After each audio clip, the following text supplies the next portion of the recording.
Hey everyone, George here, hope you're doing well. So in today's video, what I want to talk about is memorizing equations and why I don't recommend memorizing stuff by heart, and I have some alternate approaches instead. So one of the problems I have with memorizing stuff by heart is that there is a risk that you'll lose interest in mathematics, because what that does is it tests your ability to memorize things, which is a useful skill for sure, but it doesn't test your ability to understand mathematical truth or to interpret formulae. So what I recommend doing instead is, rather than memorizing stuff by heart, there are two techniques I recommend. One is understanding the derivation behind equations if possible. So equations are all derived from something. Mathematics has like a foundation that builds upon other areas of maths. So if you understand where equations come from, then many times you don't need to memorize that particular equation by heart. You can just understand the derivation and you can use that to derive your equation quickly. And this is a way, I find this absolutely fascinating, and it's certainly a way to maintain interest in mathematics long term.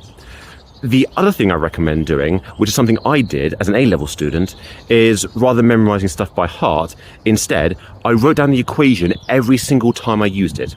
So the prime example with this is the quotient rule. So when you're differentiating, the quotient rule is very important, and you have to differentiate at certain points and not differentiate at certain points, and it can be confusing remembering which way around it is. So what I did when I was an A-level student, I wrote down the formula every single time I used it. So no exceptions. Every single time I did a quotient rule problem, I wrote down the quotient rule formula alongside it.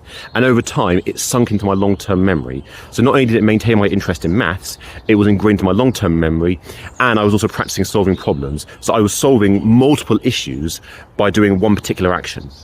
But what can happen though, if you're not careful, which is what happened to me, is that you'll write it down in a bit of a strange way because it's ingrained into your long-term memory, even though the formula is technically correct.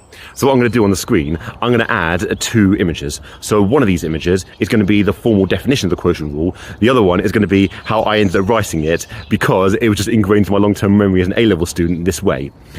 But the important thing is, that doesn't matter as long as you can apply the rule and apply that particular formula correctly, and you know actually how to state it formally by understanding your notation that's been ingrained into your long-term memory. And when it comes back to the other example I mentioned, the derivations, trigonometry is a prime example for that. Trigonometry is saturated with trigonometric identities, and remembering them all is quite difficult. So what I recommend doing instead is understanding how they are derived, and that will certainly help with the memorization. So that's the end of this video. I hope you find this content helpful. If you like this content, please like and subscribe. It does help the channel, and I look forward to seeing you in the next video, and I plan to bring you more mathematical content in the near future. So take care of yourself and all the best.